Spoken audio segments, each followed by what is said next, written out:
来到这个世界第1年，我只加了一点力量，便已经能一拳碎石。第2年我又加了力量，身体已经能够无视刀剑，甚至能徒手把菜刀捏成铁球。凭着这份本事，我在镇上谋了个捕快的差事，吃上了官僚。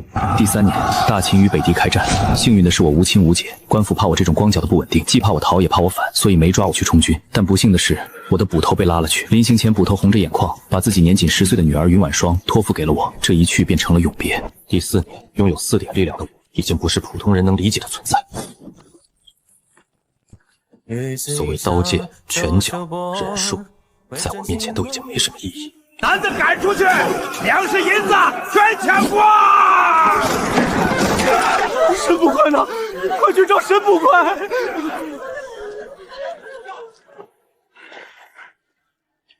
就一个捕快，谁点的火？爷爷点的，你能怎样？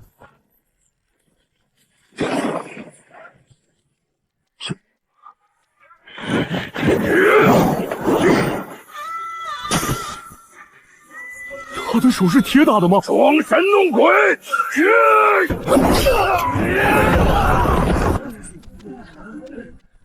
有几场大风，气温锁上天。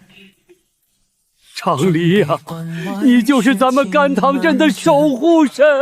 守护神！唯一的隐患是我杀的刘肥里有个叫陆京辰的，他哥陆寒舟2年前走了狗屎运，拜入了仙门。听说修仙者报仇从来不隔夜，好在对方刚上山，没有10-20年根本下不来。我掐指一算，顿时松了口气。20年后谁杀谁还不一定呢。第11年，10点力量已经让我一拳能轰出真空，可我忽然觉得光加力量好像有些不对劲。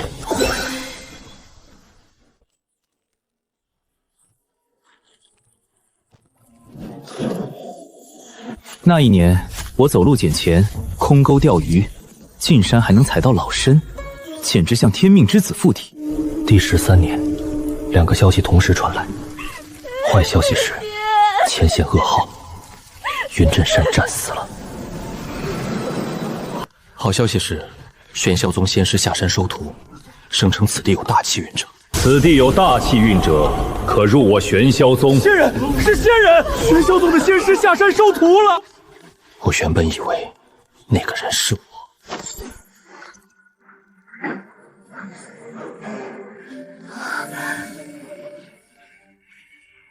找到了！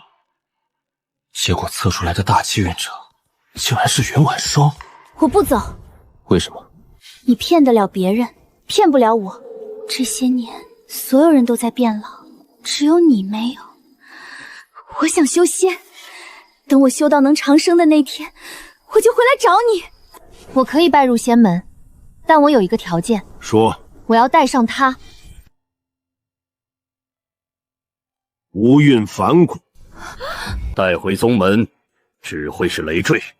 仙师，仙师，没事。看在婉轩的面子上，我可补偿你一样东西：神兵、丹药、符箓，你挑。有没有能拿寿命换修为的功法？凡人寿不过100，你想死得更快？我就问有没有。归西术外加2颗筑基丹，鸡肋功法拿去吧。沈长礼，你等我。好，300年结丹，3000年大能，3万年准圣，30万年当世无敌，可燃烧3倍寿命，换取3倍修炼速度，这不就是为我量身定做的吗？别人要300年，我只要100年。时光飞逝，又过了10年。长离啊，甘棠镇以后就交给你了。老镇长退休，我顺理成章成了新镇长。气运加持触发，功法推演中。在高息系数的加持成功，龟息术竟然自行进阶成了大龟息术，这气运果然没白加。进阶之后，我体内气息流转，比从前顺畅了数倍。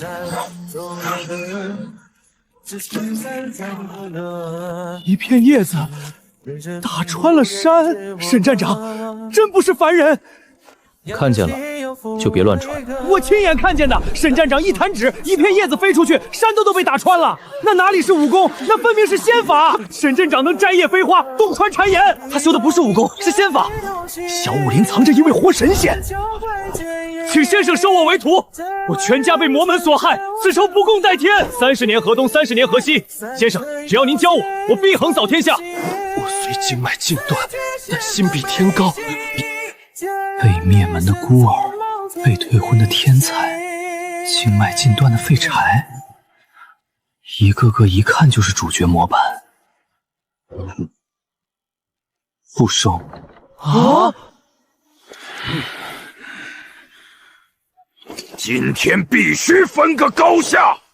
那就看看谁先倒下。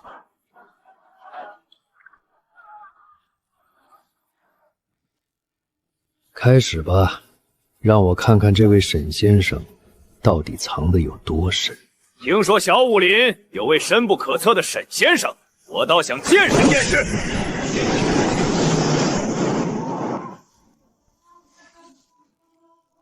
聒噪！什么？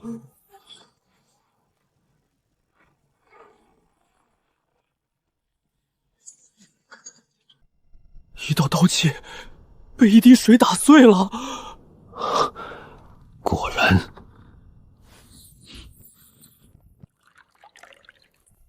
镇武司韩守正拜见先生。刚才那场戏是你安排的？先生慧眼如炬，试探我。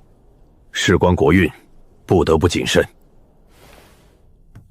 说吧，找我什么事？大秦危急，想请先生出山救国。大秦没别的仙人了吗？还有一位，但早已逼死关不问世事，如今能指望的只有先生。先生有所不知，这方世界其实只是尘界，真正的修仙世界在灵界。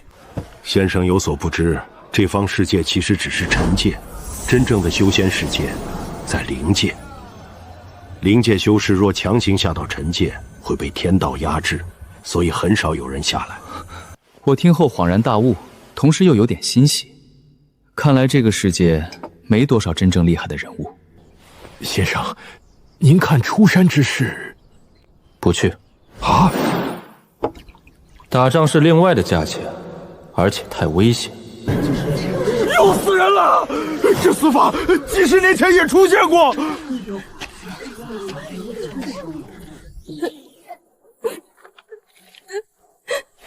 玄一道长没了。凶物乃深山黑鳞蛟蟒，吸食人气修炼，贫道不敌，望后来者斩妖除坏。镇长，这可怎么办？听说过搬山老叟的故事吗？那个老僧就是我。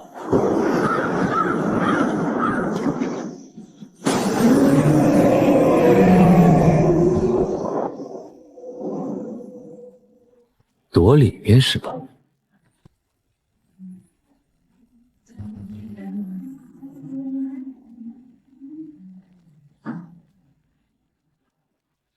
那就出来！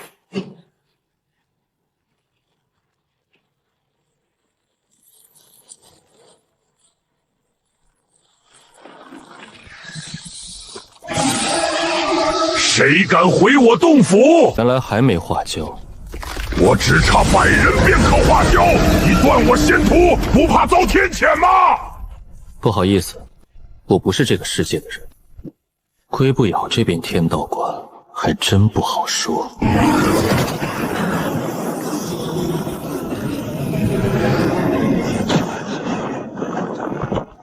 你这凡人！太轻了。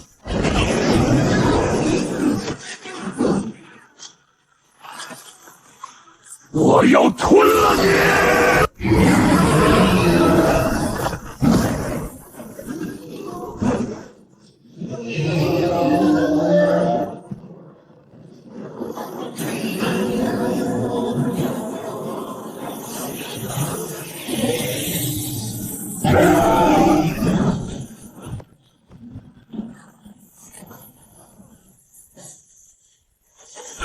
我修行，不得好死。你吸食人气的时候，没想过别人也想活，那就别修了。获得蛟龙之气，远程杀伐手段已解锁。没想到在气运加持下，我竟从蛇身上得到了一缕蛟龙之气。从此，我终于有了远程弑杀的手段。山啊，那么大一座山呐！这肯定是沈镇长干的。从今日起，沈镇长就是半步无敌。为什么只是半步？因为还没见过一位他跟真正仰慕我的仙人交手。甘台镇也彻底被改名成了小武林。不过这一切都和我关系不大。又是数十年闭关，外界风云变幻，大秦新帝登基，边疆防线告破。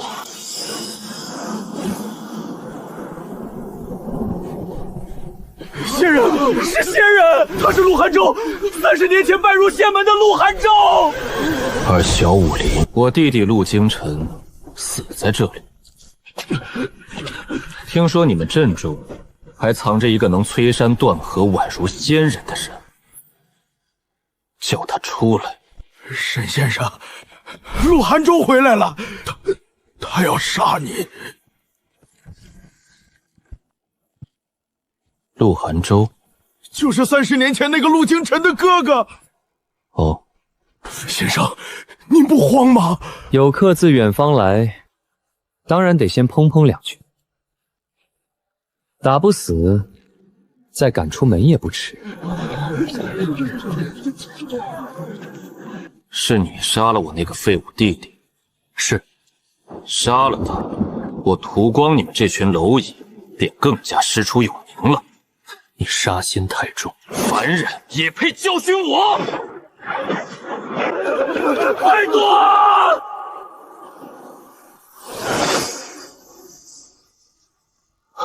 什么？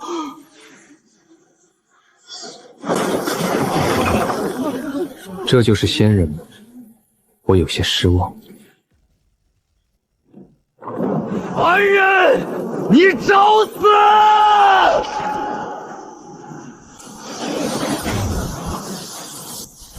让我看看，什么才叫修仙。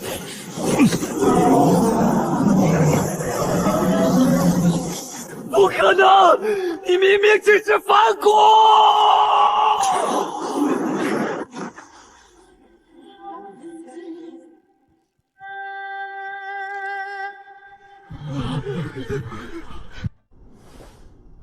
一指秒杀仙人，半步无敌！不，他就是无敌！你们对陆寒州所在的仙门了解多少？回先生，此人在修仙之前就干过不少伤天害理的事，却依旧被收入门中。玄和门宗主是大秦唯一一位常驻尘界的修士，不过据说已经闭死关100年了。希望那老东西是真的死了。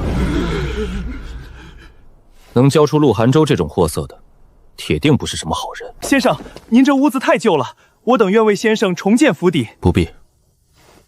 80年过去，故人皆逝，唯有这老屋还留着当年的痕迹，总得留点旧物。都打了这么久，还没打完吗？先帝驾崩，幼主继位，朝堂动荡，如今第1道防线已破，全靠长公主殿下亲临战场，才勉强守住第2道防线。长公主挂帅，大秦已无将可用，那些仙门也指望不上，如今只有您能救大秦了。大秦是没有将领了吗？怎么轮到一个女人出战？长公主虽是女流，她说若大秦亡了，天下百姓便会成为北狄圈养的祭品。先生，你也是从凡俗中走出来的，难道忍心看着？我没说不去。先生，只是这大秦的将领都死绝了，还有一个女人顶着，确实有点不像话。你骑马回去吧。那先生您，先生，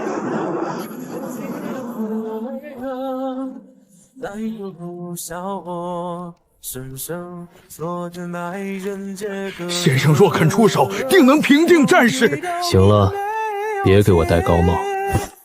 位置在哪儿？段下关，距此3000里。3000里吗？殿下，城门快守不住了。只要我还站着，段下关就不能破。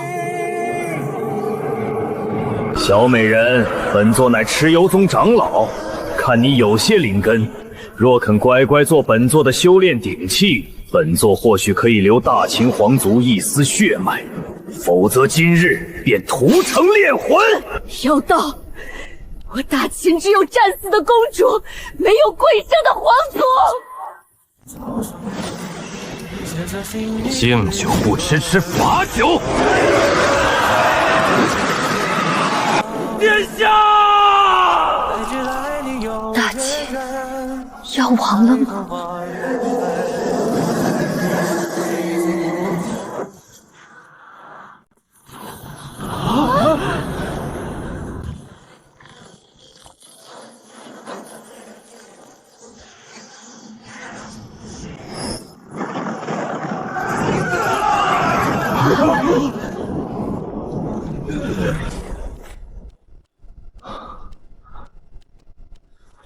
这路稍微有点远，落地没太控制好力度。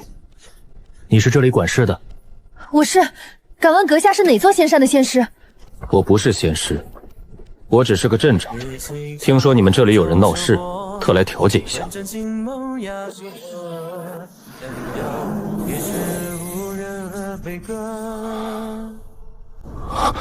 毫无灵力波动，竟是个凡人。难道只是个练了点外家功夫的武夫？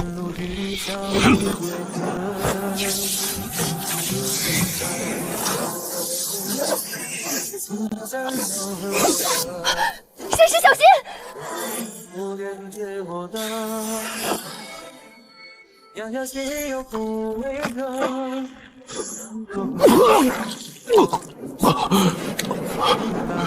这不可能！你这是什么肉身？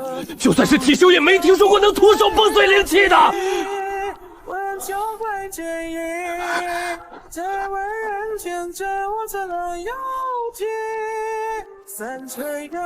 太脆了。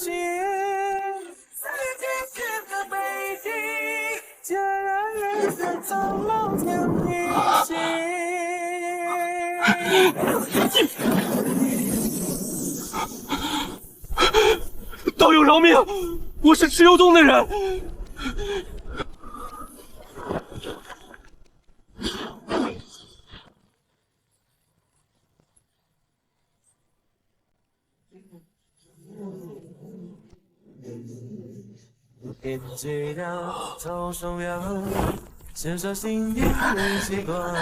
仙人陨落了！仙人陨落了！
第85年，力量加点到了40点。单纯提升力量遇到瓶颈，肉身已经承受不住了。下一年开始加体质。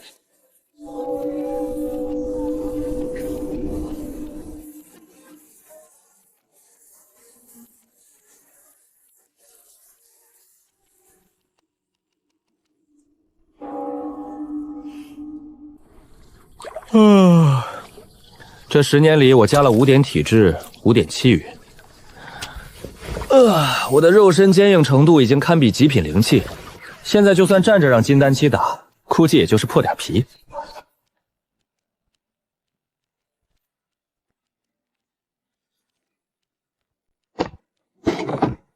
去灵界开什么玩笑？听说那里金丹多如狗，元婴满地。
不带了。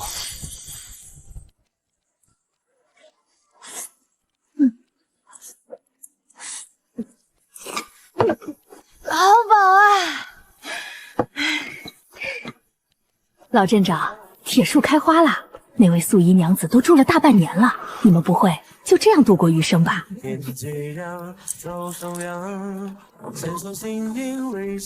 纵有万般光景，一生不过残酷春秋。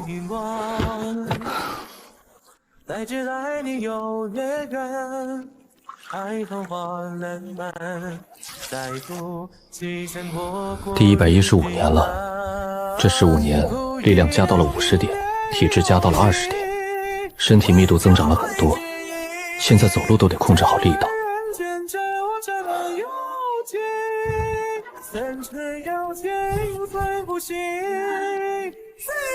阁下是哪座仙山的仙师？我不是仙师，我只是个镇长。先生，这茶喝了15年，如烟知足了。这是大清皇宗最高级别的秘药。那年我不仅是为了守国门，更因为我知道先生怕麻烦。只要大秦还在，那些不开眼的宵小就不会轻易打扰甘棠镇。如今我要走了，此生能有幸陪伴先生走完余生，如烟知足了。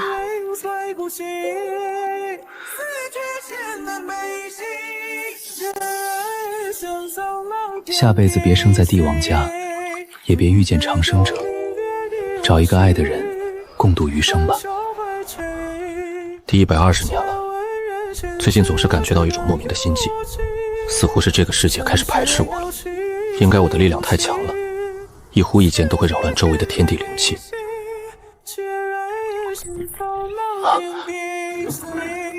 唉，不是错觉，终究还是藏不住了。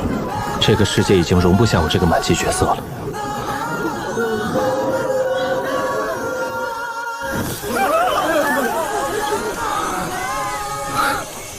看来是时候换个地方苟了。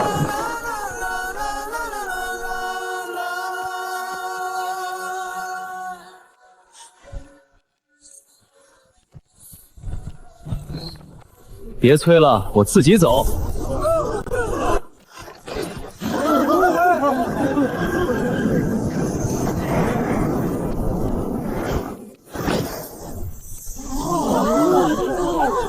护你们百年风调雨月，算是我交的最后一次房租吧。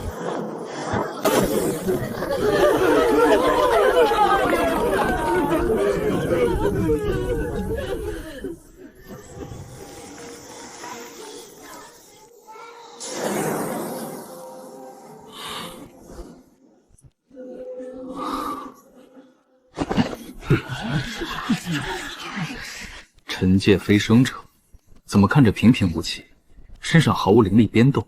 那个，各位大哥，请问蚩尤宗怎么走？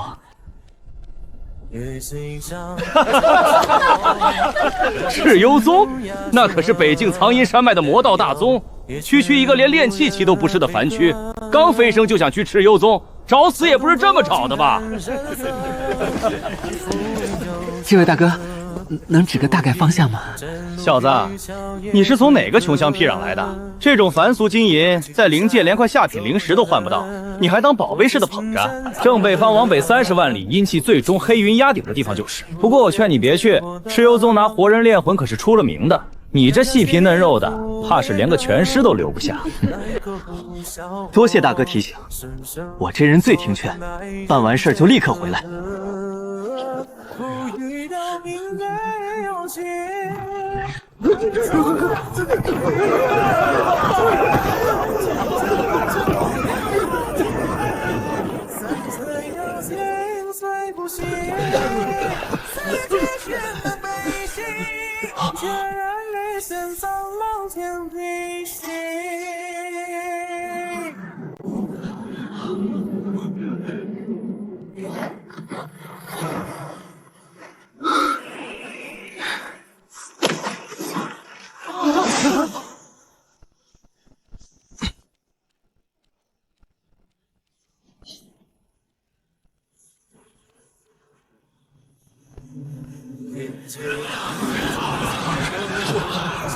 全整80年了，我蚩尤那个该死的镇长还没找到了吗？宗主息怒，不是我等不尽灵力，灵界有规则屏障，冤是送死啊！8年，这笔账该算了。宗主息怒，尘界天道压制太狠，我们派下去的弟子一旦超过筑基期，就会被雷劫劈死，实在是找不到那人的踪迹啊！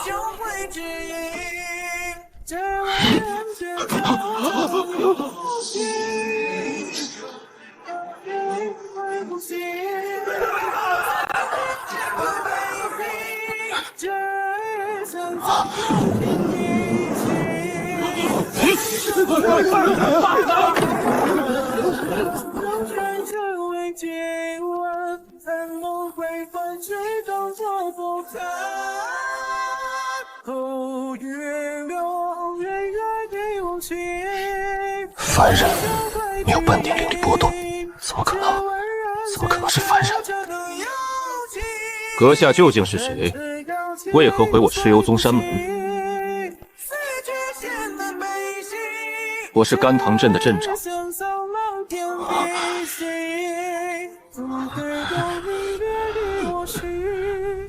是你，那个下界的体修莽胡！听说你们找了我80年，我这人最怕麻烦，也不喜欢被人惦记，所以飞升第1天，我就顺路过来看看，顺便把麻烦解决掉。天堂有路你不走，地狱无门你自投。在下界本座奈何不了你，但在灵界，本座乃是化神期大能。众长老听令，携万鬼噬魂大阵，将此人抽筋拔骨，炼魂点灯。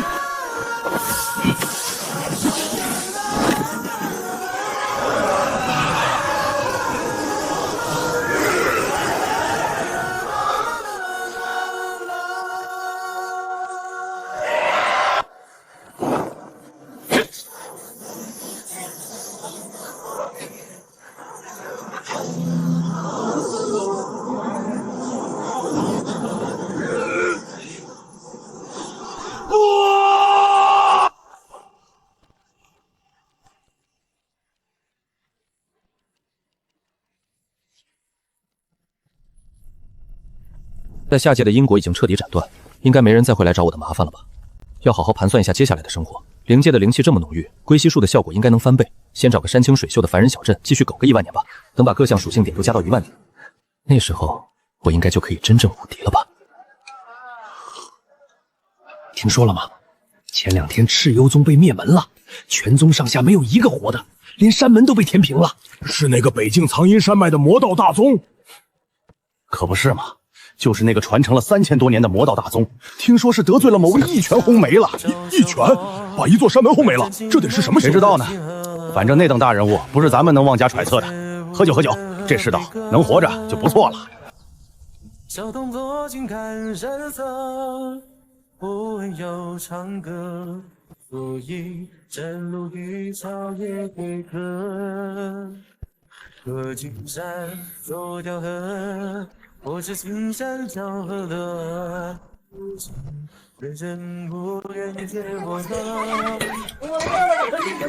没有不为何，但口笑我。生生做的爱人这个我遇到明媚有情，玩笑会介意，在为人牵着我怎么了解？三岁到千岁不息。飞升快1年了，又可以加属性点了。不知道将法力后会是什么效果。今年就不加力量了，加一点法力试一下。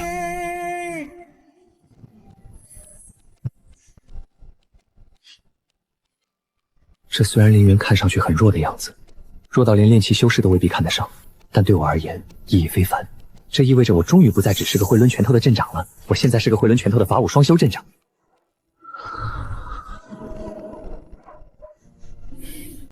天际让草手扬，写了心因为习惯。哦，人生不觉情忘，来之来你有月圆。算了算了，知道太多也是一种麻烦。稳住！稳住！不要乱！稳住阵脚！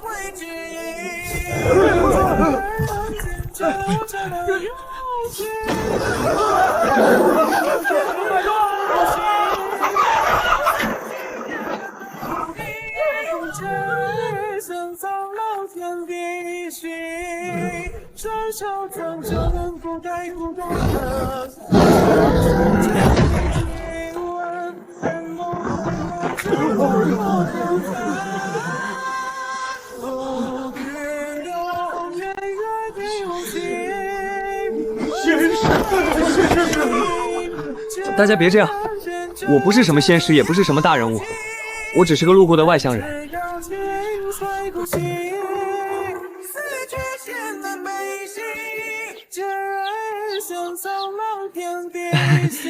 大家别这样，我只是路过镇子暂住的外乡人，真的不合适，大家快请回吧。东西拿回去吧，我真的不能收。命运这东西，有时候确实很喜欢开玩笑。好吧，我答应了。老镇长快起来，乡亲们快起来！前2天旧宅那边事儿听说了吗？听说了，一拳打死烈风妖郎那个，这事早就传开了，都传到城里了。怪不得镇子多了许多生命。你们送货亲眼看见的，那妖郎比牛还大，那位大人赤手空拳，一拳砸下去。这不是仙人吗？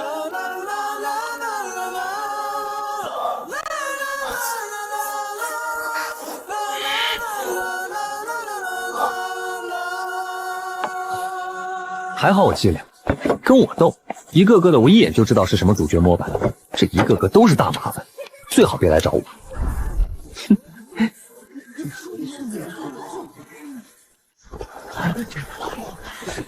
全双八位，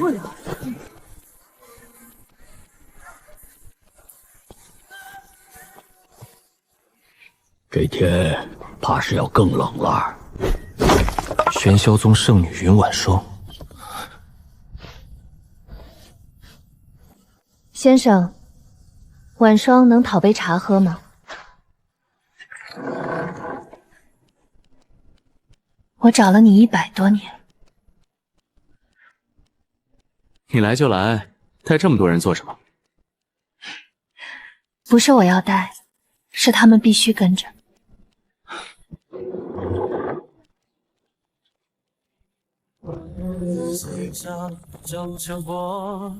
问真情梦呀星河，人有也却无任何悲歌。先生还是没变。变了，以前我只怕陈界的麻烦，现在连灵界的麻烦也开始怕了。先生，我这次来是想请你救我。玄霄宗出事了，带我走的那位师尊30年前作化了，新任宗主勾结中州天命阁，想用我的气运去开一座上古地墓。我若不从，玄霄宗上下便都会死。我就知道，主角模板这种东西沾上就没好事。先生，后悔开门吗？有一点，但不多。圣女，宗主有令，请你即刻回宗。若你再与这不明来历的凡人纠缠不清，休怪我等不讲情面。圣女，宗主有令，请你即刻回宗。若你再与这不明来历的凡人纠缠不清，休怪我等不讲情面。茶还没喝完，就开始催了。他们一直都在等你。我点了点头，放下茶杯。他来了，麻烦通常也就不远了。果不其然，第3天中午，天命阁的人便到了。来的是一名中年人，他没有直接动手，因为他比玄霄宗那几个长老更谨慎。他站在阵外，隔着3里地对我拱了拱手。在下天命阁执事司命恒，奉阁主之命，前来请沈长离道友一叙。我不喜欢叙。道友可知云婉霜身怀天命气运，关乎一座上古地墓的开启。那是他的气运，又不是你们的。道友莫非要与我天命阁为敌？本来不想，但你们非要来我家门口说这句话，那现在算是了。阵外一片安静，司命恒显然没想到我会把话说得这么直接。狂妄！我天命阁立足中州7万年，阁中合体大成不下双手之多。你纵有几分本事，莫非还能与天争命不成？我以前在陈界的时候，也有人跟我说过差不多的话，可惜的是，后来他们都死了。司命恒脸上的笑意缓缓消失，下一刻他袖中飞出3枚古铜色命笔，命笔迎风变长，化作一方笼罩全阵的阵图。阵图之上天机流转，命纹交织，这是天命阁的成名手段，劫人气运，改人命数。枫巧镇上空瞬间阴沉了下来，镇民们只觉得心神恍惚，像是连魂魄都要被抽走。先生小心，这是真正的命数。司命恒的眼睛微微睁大，因为那根命线本该无形无质，只能以神念牵引。可现在他被我像扯绳子一样硬生生从虚空里拽了出来，这玩意儿就是命。啪！整座阵图当场崩断，司命恒如遭雷击，猛地吐出一大口血。这不可能！你怎么可能徒手触碰天命之线？我甩了甩手指，感觉有点意思。原来这就是气运和命数的用法，学到了。司命恒听得浑身发凉，因为他忽然意识到，我不是在硬抗他的术法，是在现学。一个第一次接触天命术的人，只看了一眼就能徒手扯断命线，这已经不是怪物能形容的，这是艺术，真正意义上的艺术。他再不敢停留，转身就想施展遁法逃命。我坐在原地没有起身，只是屈指一弹，一道无形气劲穿过3里长空。司命恒整个人连同他的元神命盘护身法宝一起在空中炸成了一团雾，化得干干净净。这一日之后，枫桥镇彻底安静了，没有人再敢靠近，连路过的飞禽都刻意绕着走。我终于得到了几分久违的清静，可我也知道，这种清静不会太久，因为司命恒嘎前已经把消息传回了中州。果然半个月后，天命阁天命3老同时开坛，他们想算我的来历，想算我的命数，想算我和云婉霜之间的因果。结果第一位大宗师刚看到一片空白，便当场七窍流血。第二位大宗师刚说出界外2个字，肉体便炸成了一地碎骨。第3位最惨，他强行推演到了甘棠镇，看到了一块石碑，石碑上写着5个字：此地有仙沈长离。然后他便疯了，天命阁上下一片哗然。沈长离不可算，不可惹，不可近，违令者逐出。这帮人总算有个聪明的。云展霜坐在我对面，看着我慢吞吞地给茶壶添水。先生，你接下来打算怎么办？先继续住着，等再加几年属性点，等强到谁都打不动我的时候，我就更安心了。那我呢？你想留就留。但先说好，我这里不收徒，也不收圣女。那收什么？收个蹭饭的倒也不是不行。云婉霜怔了一下，随后轻轻笑了起来。这是他来到灵界后笑得最轻松的一次。于是风商镇很快多了一则新的留言：新来的镇长身边住进了一位白衣姑娘，那姑娘来头大的吓人，可在镇长面前倒像个安安静静的小媳妇。我听见这话时，手里的茶差点喷出来。我本想解释，后来想想又懒得解释了。反正凡人的嘴总是闲不住的，与其让他们猜我是不是上古体修，不如让他们猜我是不是晚年开花，至少后者听起来没那么吓人。灵界第10年，我的力量加到了55点，体质加到了25点，法力也加到了5点，我的神识已经能覆盖方圆万里。这一天夜里，我在院中练拳，只是随意朝天上递出一拳，结果万里之外，一颗路过的小陨星被我隔空打碎了。看着天上那团爆开的火光，我陷入了短暂的沉思。坏了，我是不是又快强的有点离谱了？先生，你这句话听起来有点欠打呢。是吗？那我以后尽量少说。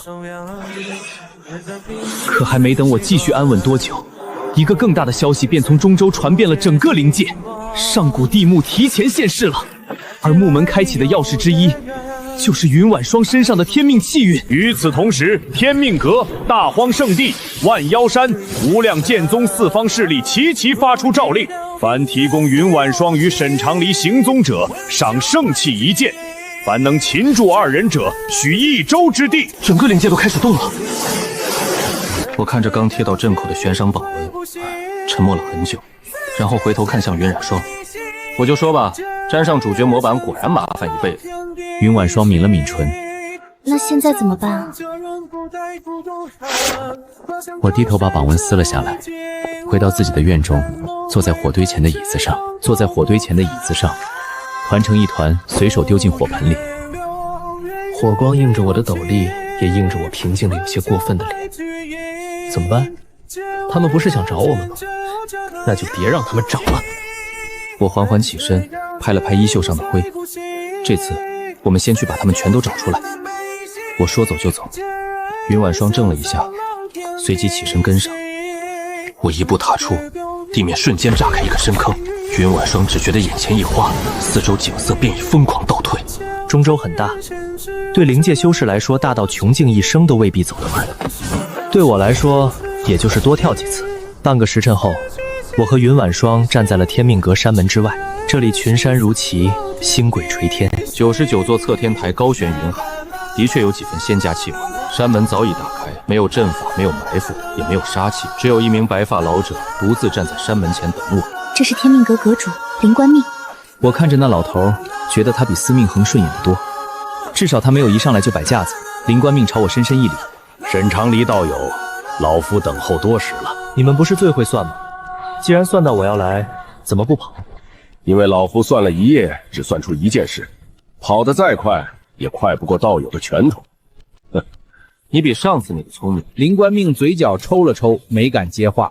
悬赏是谁提？林官命沉默片刻。大荒圣地提议，万妖山复合，无量剑宗点头，天命阁被迫参与，因为所有人都以为云姑娘是开幕之鞘。那实际上呢？林官命抬起头看向我，眼神复杂。云姑娘确实是钥匙之一，但真正让地幕提前现世的不是她，是你。云婉霜神色微变，继续说。那座上古地幕埋的并不是地，而是一位从界外坠落的仙。传说那仙死前污染了整片藏地海，后来被灵界联手镇压，外面才套了一层地幕的壳子。如今封印松动，各方势力都想进去抢机缘，可老夫觉得他们抢到的多半不是机缘，而是麻烦。封印什么时候开？今晚子时，在藏地海回虚门。我点了点头。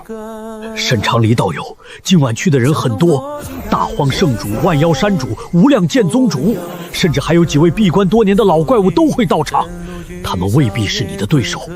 可那归虚门后面的东西，恐怕连他们自己都不知道是什么。我压了压斗笠，没事，人我不怕，我就怕东西。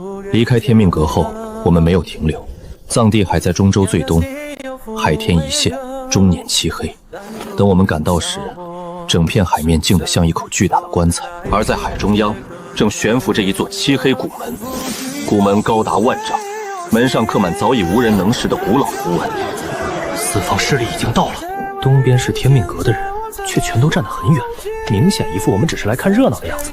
西边是大荒圣地，旌旗如林，圣光漫天。南边是无量剑宗，剑气横空，连海水都被割开了数百道裂痕。北边是万妖山，各色大妖盘踞天穹，凶气遮域。除此之外，还有数不清的散修老怪、魔道巨幻藏在暗处，个个都在等着子时开门。我和云斩霜刚一出现，整个海面便一下子安静了下来，所有人的目光都落在了我身上。沈长离来了，他居然真敢来！一个从尘界飞升上来的怪物，今日倒要看看他能狂到几时。海风很冷，我却只是低头看了看脚下翻涌的黑水。这地方风水不好。先生是说他们？我是说门后面的东西。就在这时，一道金光从大荒圣地阵营中升起，一名身披金袍的中年男子踏空而出，气势如日。沈长离，把云婉霜交出来，本座可以当之前的事从未发生。你算什么东西？全场一片死寂，季荒阳气得额头青筋暴团。沈长离，你当真要与天下为敌？我本来只是想找你们几个聊聊，但你们说话的语气让我不太想聊了。那本座今日便领教一下尘界飞升者到底有多大的本事。他抬手一招，一口古朴巨鼎从虚空中缓缓升起。顷刻之时，万里灵气齐齐塌陷，连海面都被压得下降了数十丈。啊！荒天鼎，这是大荒圣地的镇教圣杯。震荒天鼎轰然坠落，那一瞬间天都像塌了半边。我站在原地，没有避也没有退，只是抬起右手，单手托住了那口巨鼎。地上海面炸开千丈巨浪，可我的脚连一嘴都没陷下去。这不可能！确实，结实一点。下一刻，我五指微微一合，荒天鼎发出刺耳的悲鸣，鼎身之上一道又一道裂痕飞快蔓延。快住手！可惜晚了，只听咔嚓一声，荒天鼎当场被我捏得四分五裂，无数碎片坠入海中，溅起大片黑浪。季荒阳整个人都呆住了。这个先留着，以后稍选用。还没等众人从震惊中回过神来，无量剑宗那边忽然响起了一声剑鸣。谢无风踏着万剑而来，须发皆张，杀气冲霄。庶子，圣臂岂容你辱！无量剑宗谢无风，请你赴死！你们剑修说话怎么都这么冲？谢无风懒得废话，抬手一压，10万飞剑如暴雨般落下，整片夜空瞬间亮如白昼。我站在原地，缓缓伸出2根手指，然后朝前轻轻一夹。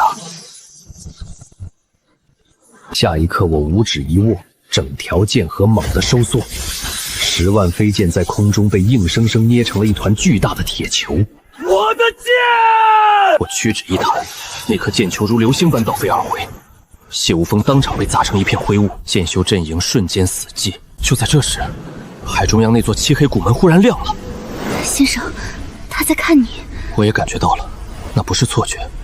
门后的东西真的在看我。下一刻，古门轰然震动，一条粗大无比的黑色锁链从门缝中猛地崩断，在场所有人的脸色都变了。不好，门不是要开了，是里面的东西要出来了。门开了，一只惨白的手缓缓从门后伸了出来。那只手并不大，甚至看起来很普通。可当它出现的一瞬间，方圆10万里的灵气便全部死寂了。是真的死寂了，不再流动，不再呼吸，不再回应任何人的法诀。仙师，那是仙师！下一秒，那只手轻轻一按，那名大成老怪连同他周围数百名修士同时化作了无声无息的灰。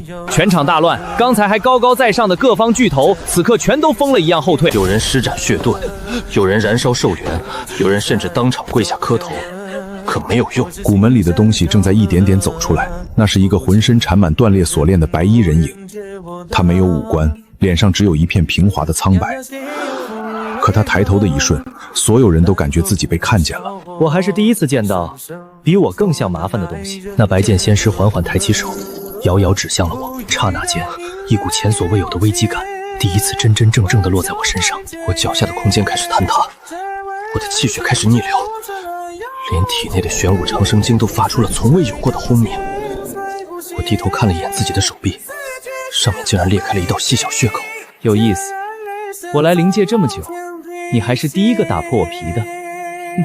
那白焰仙师自然不会回应，他只是向前迈了一步，这一步落下，藏地海直接蒸发，无数修士连惨叫都没来得及发出，便在白光中化为了虚无。白尽仙师彻底走出了古门，整片天地开始崩裂，天外甚至出现了一道巨大的黑色缝隙。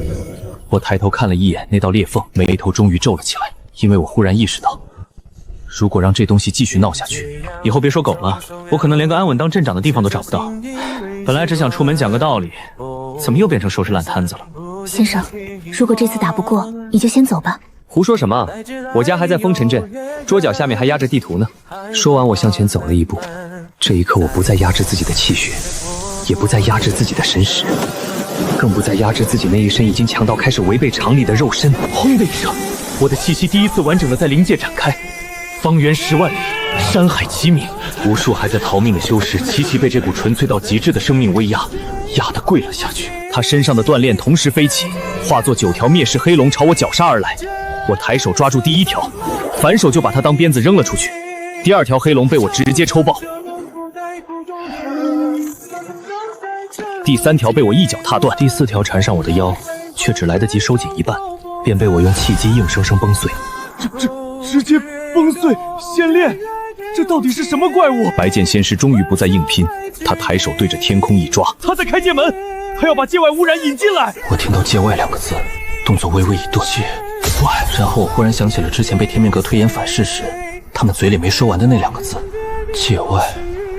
原来说的是这个。白尽仙师显然察觉到了我的迟疑，他猛地一闪，瞬间出现在云婉霜面前，伸手便抓向她的眉心。云婉霜周身气运自动爆发，化作无数白金色锁链拼命阻拦，可在仙师面前终究太弱。你找死！下一刻，我消失了，不是消失，而是因为太快，快到所有人的眼睛都失去了意义。等我再出现时，我已经站在仙师身后，而我的右手正插在他的胸口里。白尽仙师缓缓低头，看向自己胸前透出的那只手，那不是血肉之心，而是一枚不断跳动的死核。我第一次感觉到自己的手在发烫，那是来自更高层次力量的灼烧。我却没有丝毫犹豫，枚黑色球体当场爆开。白剑仙师浑身一震，整个人像是被抽走了所有支撑，身上的仙光开始迅速溃散。可他没有立刻死去，他那张没有五官的脸竟缓缓裂开一道缝隙。原来是你，你认识我？不是，你是和你一样的人。他的声音断断续续，他的身体便开始彻底崩塌。然后呢？白尽仙师沉默了一瞬，最后只留下4个字：不要上去。话音落下，他彻底化作漫天灰白色光线，那道被他强行撕开的界门也在同一时间缓缓闭合，天地终于重新恢复了颜色。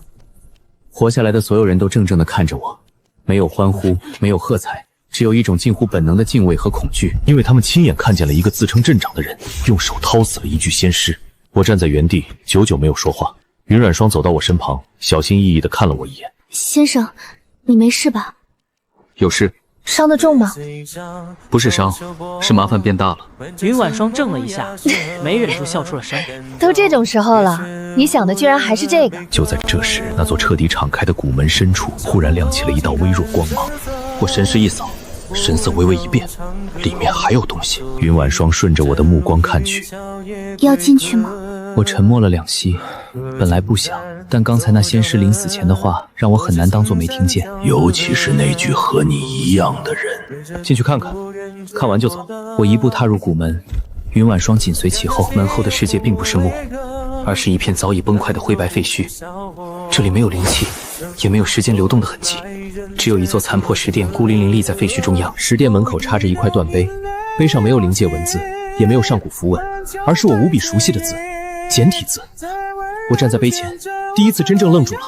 云婉霜看不懂那些字，只能轻声问：先生，上面写了什么？我盯着断碑，一字一句地念了出来。后来者，如果你能看到这行字，说明我已经失败了。我和你一样来自别处，也和你一样靠时间变强。上界不是仙乡，是猎场。飞升不过是把长大的鱼送进更大的网。如果你看到这里，说明我没能打穿那张网。别急着上去，至少在你觉得自己能一拳打碎天之前，不要上去。殿中有我留下的一道同命印，可分一人长生，算是给后来者留一点人间延续。我沉默了很久，云婉霜站在我身旁，没有打扰我。她虽然看不懂碑文，却看得懂我眼里的情绪。那不是恐惧，而是一种终于看见路标后的安静。两人走进石殿内，石殿深处果然悬浮着一枚绿色小玉牌，印中没有灵气，只有一种与我同源的气息。我伸手握住它的瞬间，便明白了它的作用。它不能让人真正与我一样无限成长，却能让一个人与我共享漫长岁月。我下意识看了云软霜一眼，她被我看得耳根微红。先生，里面写了什么？上面说暂时别再往上走了。云婉霜点了点头。好的，那就不走了。她回答得太快，仿佛这本就是一件不需要思考的事。我忽然笑了，这一趟出门本是来解决麻烦，结果麻烦的尽头竟是另一个和我一样的人，给我留了一盏灯。离开古门前，我回头看了一眼那片灰白废墟，然后一拳轰出，整片封印之地连同古门一起崩碎，彻底沉入虚无。我不想赌，既然那具仙尸能出来一次，就未必不能出来第二次。那种会毁掉我安稳日子的东西，还是永远埋了比较好。回到藏地海后，四方势力的强者还跪在原地，连头都不敢抬。从今天起，谁再打云婉霜和枫桥镇的主，我就去他山门坐坐。没人敢救生，但所有人都知道这句话比任何誓言都重。当天之后，天命阁撤了悬赏，大荒圣地闭门100年。无量剑宗把沈长离3个字列为禁忌，万妖山更是连夜把山门往西挪了10万里。而我什么都没再管，只是带着云染霜回了风起镇。院子还在，茶壶还在，桌底下那张旧图也还在。我蹲下身，把它抽出来看了一眼，还是垫着吧。云婉霜在一旁忍不住笑。那天夜里，我坐在院中泡茶，把那枚小印放在石桌上，推到了他面前。墓里还留了个东西，能让一个人活很久，代价是以后可能得天天看我这张脸，挺烦的。云婉霜怔住了，她看着那枚小印，眼圈一点点红了。100多年了，她从10岁等到如今，终于等到我第一次把以后2个字说给她听。先生，这算收留吗？我端着茶杯，沉默了很久。算。云婉霜这才笑着把小印握进掌心，月光落下来，照得她眼里像有细碎的星。那一晚，枫草镇没有雷劫，也没有异响，只有院里那盏旧灯亮了整整一夜。很多年后，灵界依旧会有人提起那一夜的藏地海，提起那位一拳捏碎圣迹、徒手掏丝仙尸的沈长离。他早已飞升更高处。他隐居在某座圣地深处，他根本不是人，是某位上古大能转世。可谁也不会想到，那个让整个灵界不敢大声说话的人，此刻正蹲在枫桥镇的灶台前，研究怎么用荒天鼎烧水更快。院子里，云染霜在晒药，街口小孩子们追逐打闹，镇碑上的字被岁月磨得有些淡了。我站在门前，看着人间烟火，忽然觉得这样就很好。不急不急，上面那张网我迟早会去撕，但不是今天。今天我只是个镇长，要管收成，管邻里，管谁家的鸡又跑进了谁家的院子。至于无敌，至于长生，至于更高处的秘密，都可以再等等，反正我有的是时间。而这一次，我终于也不再是一个人了。